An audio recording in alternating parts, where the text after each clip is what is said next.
The third key is value your people. People are the prize. They are not a means to an end. And servant leadership is literally the only way. You might be the leader, that you might have a title, but your posture should always be that you're leading to serve your team.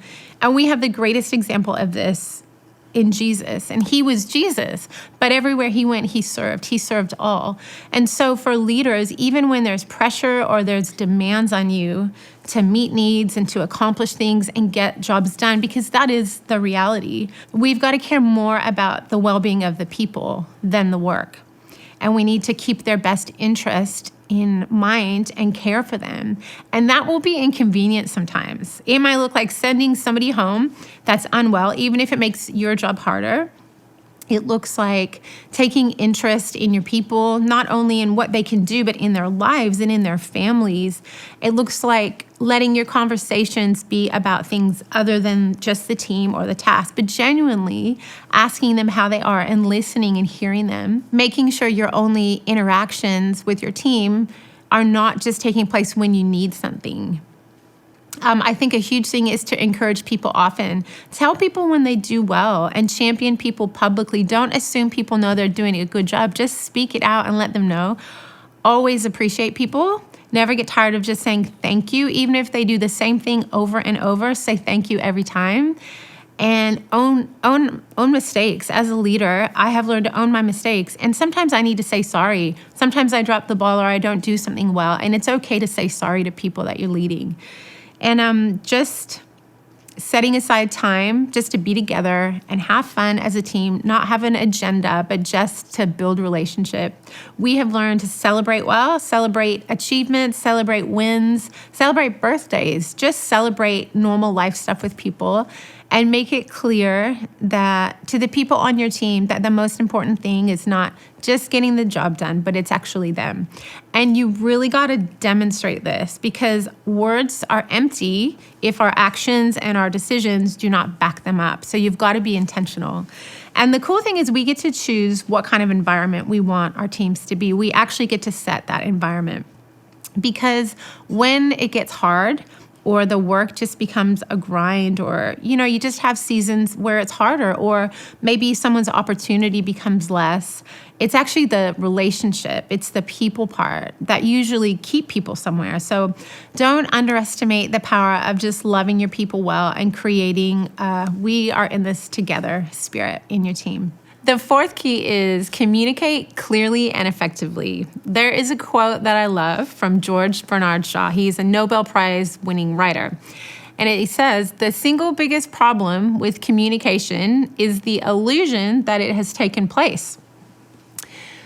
Which is what happens so often in leadership, doesn't it? We don't actually communicate and we think we have. People don't know what they don't know. We have to communicate.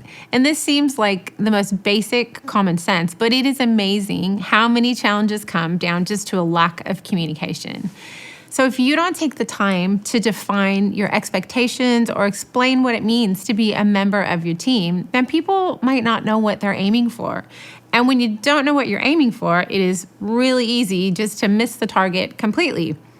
So do simple things like take time to define roles and expectations. What does it mean to be a member of your team? Do people know that? Think about if having an introduction to your team, if that would be helpful. Or what does a collective win look like for you as a team? How does your team know when they're doing well? Sometimes we miss the really basic things and don't take the time to explain them to people. And then we get frustrated because we feel like people are not getting it. They're on a different page. So take the time to think about what will help your team do their job well.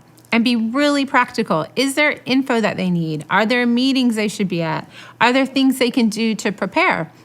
Do they have an oversight? Just really basic. So a really easy point of reference, if communication is not your thing, is this. What, why, how? What is it? Why are we doing it? How are we doing it? Who, when? Who is doing it? when are we doing it? If you can just keep it simple and cover the basic things and create a real clarity for people, then they can be prepared and they can be confident and they are equipped to bring their best in whatever they're doing. The fifth key is create opportunities for growth for people on your teams. Most everybody wants to improve. So create pathways for people to grow and develop and be really intentional about it. If it's trying new things or just creating a safe space for people to try things and to fail and then to try again. Let them try new things. Mistakes are not the end of the world. They're actually a great opportunity for learning. And skills can be learned and character and attitude is actually developed. So give people an opportunity to show ownership for your team. Let your language reflect that. How do you talk about your team? Is it your team or is it our team? Because when we change from mine to ours, it instantly creates this ownership and people feel like it is theirs to help carry. Encourage collaboration, invite input from people. Have a we are better together mentality. I think diversity in a team is really important. We don't all have to be good at the same thing. We don't have to look the same, think the same, or be the same. There's actually room for everyone, and it's important that there's a place for everyone. So if I'm only building teams of people and leaders who are just like me and they think like me, then I'm gonna have some significant gaps in my team. There's some things that are important. You wanna build with people who are like-minded where it counts, but have different skills and personalities and strengths. There is space for everybody in a team, and we've got to be intentional to make room for that. The sixth key is just lead by example.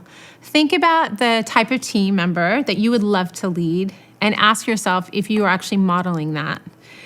John Maxwell says this in one of his books. He says, example is not the main thing in influencing others. It is the only thing. And people emulate what they see modeled. Leaders set the tone. A leader cannot demand of others what he does not demand of himself. And I love that. Don't ask of people what you would not be willing to do yourself. Sometimes we can delegate just for the sake of delegating because we're the leader. You can lead, but still get alongside people and just work hard with them. Some of my favorite memories are after big conference weeks when everyone is exhausted and we are picking up confetti or peeling stickers off stages, doing totally random things that might not be part of our job, but we're all in it together and there's no levels of leadership at play. We're just all helping one another, and that is actually when a team feels the most like a team. And out of all the different people I've worked with or incredible leaders that I know and have served under, I am almost always more impacted by their off-platform moments that I experience and that I see in their lives. It's the way they treat people, the way they take time for others, the way they care. It's when I actually see them living out what they maybe have spoken about on platform that I go, yes, that is what I want to follow. And we as leaders, we can actually be that same example for the people that we lead. Leadership is a journey, and it's the daily decisions and the way we use the choices and the moments we're given that can help build the lives of others and help our teams and our churches become healthy places where people can thrive. Leadership is never just our right. It is always our honor. So thanks for being with us today. We hope that wherever you find yourself, that this has been helpful to you on your leadership journey.